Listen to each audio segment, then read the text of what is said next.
Lifespan emergencies. In lifespan development, you're looking from conception to death. So from the time that that child is conceived as that living organism, the human development begins. Infants or neonates, we look from birth to 1 month. Infants, 1 month to 1 year. Your book is going to show you all your different respiratory rates. Guys, this is one of those, review it, put it pretty close to memory, but realize that I can have some cheat notes. I will tell you that there is usually 1 or 2 of these on a test though, so you've got to remember it for now. And then remembering the cardiovascular, the pulmonary, nervous system, remembering how everything changes as you grow.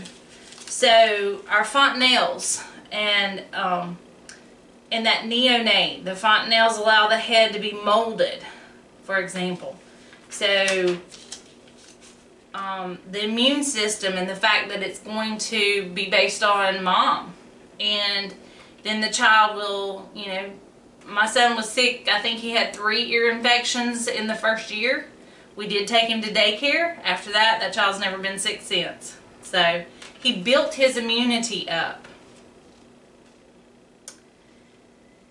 How kids act as they're growing and how they respond to you as they're growing is also a piece of changes. Not only do they have that physical change, they also have that psychosocial change. So are they anxious? Do they cling to mom and dad? Do they, you know, run to you? So what do kids do? Are they curious? As they get a little older, they become very curious. And then as you get into our adolescent, between 12 and 18, you know, they want to be treated as an adult. They feel like they're big. So, and a lot of them, their vital signs and that kind of thing, they are. You just have to figure out, which can be hard, their mental capacity of how mature are they, how much can they actually figure things out.